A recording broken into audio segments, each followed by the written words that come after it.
প্রিয় ভাইয়েরা আমার, গান এতই জঘন্য, এতই খারাপ, এই ব্যাপারে আল্লাহ রাসূল সাল্লাল্লাহু আলাইহি সাল্লাম বলেছেন, ইস্তাহিল্লুনাল হিরা ওয়াল হারিরা ওয়াল খামরা ওয়াল মাআজিফা। আল্লাহ রাসূল সাল্লাল্লাহু আলাইহি সাল্লাম বলেছেন, আমার উম্মতের মধ্যে এমন এক সময় আসবে যে উম্মতেরা ইস্তাহিল্লুনাল হিরা, তারা জানাটাকে কি করবে? হালাল মনে করবে। ওয়াল হারিরা, তারা রেশমি কাপড়কে হালাল মনে করবে। ওয়াল খামরা, মদকে তারা হালাল মনে করবে। ওয়াল মাআজিফা, আর গান বাজনাকে তারা হালাল মনে করবে। প্রিয় ভাইয়েরা আমার, এখন এটা হালাল মনে করে কি করে না? করে না? গানটা কি হয়ে গেছে? হালাল হয়ে গেছে। মদ পান কি হয়ে গেছে?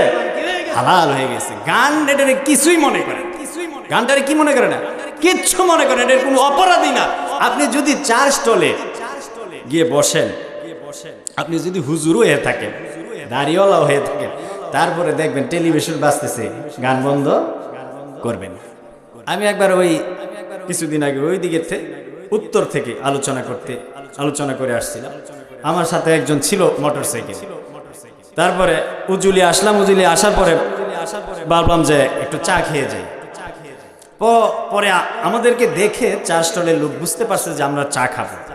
পরে বলতেছে, হুজুর বসেন, চা খেয়ে যান। আমি বললাম, টেলিভিশন যদি বন্ধ করেন তাহলে চা খাবো, নাইলে খাবো না। পরে ঠিক আছে বলতেছে, হ্যাঁ কি করবো, টেলিভিশন বন্ধ করে দিই। তারপরে টেলিভিশন বন্ধ করলো, আমরা দুইজনে চা খাইলাম। উঠতে দেরি, টেলিভিশন চালু করতে দেরি হয়নি। গান বাজনা কি হয়ে গেছে? শুরু হয়ে গেছে। প্রিয় ভাইয়েরা আমার, এটাকে হালাল করা হচ্ছে, হালাল মনে করা হচ্ছে। প্রিয় ভাইয়েরা, ইস্তাহিল্লুনাল হিরা ওয়াল হারিরা ওয়াল খামরা ওয়াল মাআসিফ। প্রিয় ভাইয়েরা আমার, এই গান বাজনা এতই জঘন্য, এতই খারাপ যে আপনি যদি গান বাজনার সাথে জড়িত থাকেন, গান শুনেন, হ্যাঁ গান করেন, গান শুনেনও না কিন্তু গানের জন্য আপনি টাকা দিয়েছেন, গান শুনেন না কিন্তু গানের জন্য আপনি জমি ব্যবহার করার জন্য কি করেছেন? সহযোগিতা করেছেন। সমান অপরাধ। কি অপরাধ? সমান অপরাধ। আল্লাহ রাসূল সাল্লাল্লাহু আলাইহি সাল্লাম বলেছেন, ইজা শারিবুল খুমুরা, যখন মানুষ কি করবে? মদ পান করবে। ইজা শারিবুল খুমুরা ও অত্তাখাজুল কাইনা, এবং বাদ্যযন্ত্র, গায়িকা নায়িকা, এইগুলি নিয়ে কি থাকবে? ব্যস্ত থাকবে। ওয়াল মাআজিফা ও অদরাবু বিল মাআজিফ, এবং গান বাজনা নিয়ে কি থাকবে? মত্ত থাকবে। তাদের জন্য তিনটি ক্ষতি হবে। তাদের কয়টি ক্ষতি হবে? তিনটি ক্ষতি। এক নাম্বার ক্ষতি হচ্ছে কসফুন, ভূমিধস হবে, ভূমিকম্প হবে।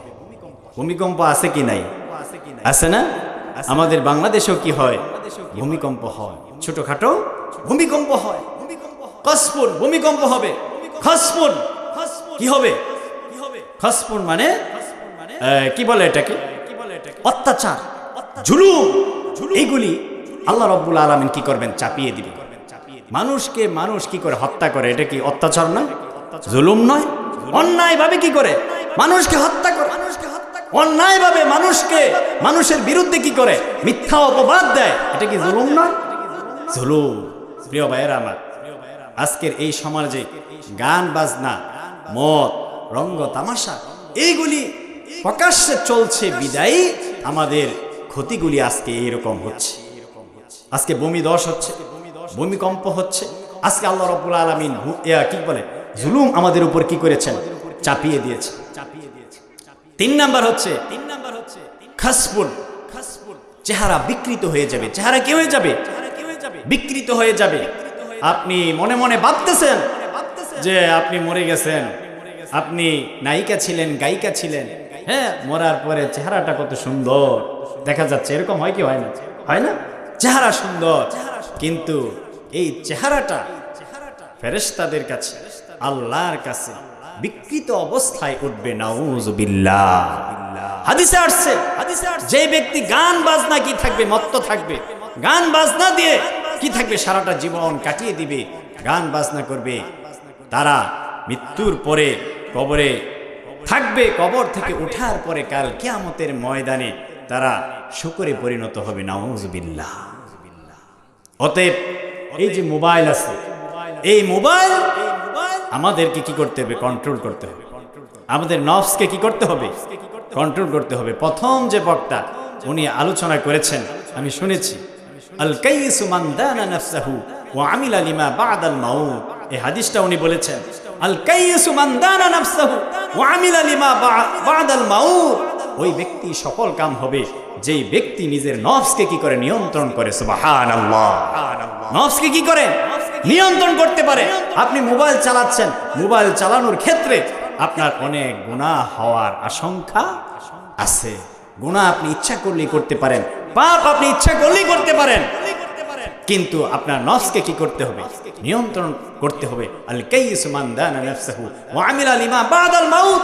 এবং মৃত্যুর পরবর্তী জীবনের জন্য কি করতে হবে? আমাদের আমল করতে হবে। ওয়াল আজিজু মান ইত্তাবা নাফসাহু হাওয়াহা। আর ওই ব্যক্তি ব্যর্থ হয়ে যাবে যেই ব্যক্তি নিজের নফসকে কি করতে পারে নাই? নিয়ন্ত্রণ করতে পারে নাই। প্রিয় ভাইয়েরা আমার, এই জন্য আমাদেরকে কি করতে হবে? সর্বদা আমাদের নফসকে নিয়ন্ত্রণ করতে হবে।